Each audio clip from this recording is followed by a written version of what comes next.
എല്ലാ പ്രിയപ്പെട്ടവർക്കും നമസ്കാരം. ജ്വാല അവാർഡ്സിൻ്റെ ഭാഗമായി കൈരളി ടി വിയുടെ ഭാഗമായിട്ട് ഇവിടെ എത്താൻ സാധിച്ചതിൽ ഒരുപാട് സന്തോഷമുണ്ട്. എപ്പോഴും സ്ത്രീകൾക്ക് അവാർഡ് കിട്ടുക, സ്ത്രീകളെ ആരെങ്കിലും മോട്ടിവേറ്റ് ചെയ്യുക എന്നൊക്കെ പറയുന്നത് ഭയങ്കര സന്തോഷമുള്ള കാര്യമാണ്.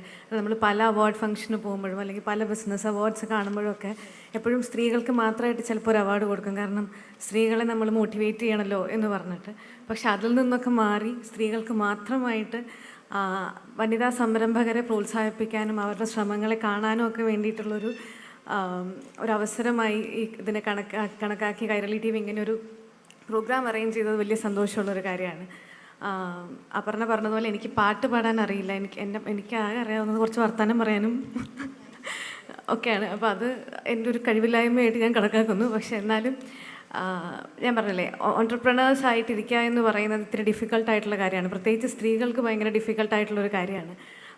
നിങ്ങൾക്ക് എല്ലാ പ്രോത്സാഹനവും നൽകിക്കൊണ്ട് കൈരളി ടി വി ഇങ്ങനെ ഒരു സംരംഭം മുന്നോട്ട് കൊണ്ടുവരുന്നതിൽ വലിയ സന്തോഷമാണ്. അതിൻ്റെ ഭാഗമാവാൻ പറ്റിയതും വലിയ സന്തോഷമാണ്. ഇപ്പോൾ ഇവിടെ വന്നിരിക്കുന്ന ഓരോ ആൾക്കാർ ചെയ്തിരിക്കുന്ന കാര്യങ്ങളെപ്പറ്റി കാണുമ്പോഴാണ് ഇതൊക്കെ ഉണ്ട് എന്നുള്ളത് അറിയുന്നത്. ഈ പറയുന്നത് പോലെ ഞാൻ ആദ്യമായിട്ടാണ് ഇങ്ങനെ ഒരു അസുഖം ഉണ്ടെന്ന് കേൾക്കുന്നതും അതിനിങ്ങനെ ഒരു റെമഡി ഉണ്ടെന്ന് അറിയുന്നതും ഞാൻ ആദ്യമായിട്ടാണ്. ഫോറസ്റ്റ് പോസ്റ്റിൻ്റെതാണ് ആ ചേച്ചിക്ക് കിട്ടിയ അവാർഡ്. ഫോറസ്റ്റ് പോസ്റ്റിനാണെന്ന് പറയുമ്പോൾ വലിയ സന്തോഷമാണ്. കാരണം ഞാൻ അതിൻ്റെ ഒരു ഉപഭോക്താവാണ്. എൻ്റെ ചേച്ചി, എൻ്റെ ഫ്രണ്ട്സ്, ഇപ്പോൾ ഞാനാണ്, എനിക്ക് തോന്നുന്നു അപർണയ്ക്ക് റെക്കമെൻഡ് ചെയ്തിട്ടുണ്ട്, നസ്ലൻ, ഞാൻ എല്ലാവർക്കും ആരെങ്കിലും ലിപ് ബാമിനെ പറ്റി പറഞ്ഞാൽ അപ്പം ഞാൻ പറയും ഫോറസ്റ്റ് പോസ്റ്റ് എന്ന് വന്നിട്ടുണ്ട് എന്ന് പറഞ്ഞിട്ട് എടുത്ത് കൊടുക്കുന്ന ഒരു കാര്യമാണ് എനിക്ക് ഫോറസ്റ്റ് പോസ്റ്റ്.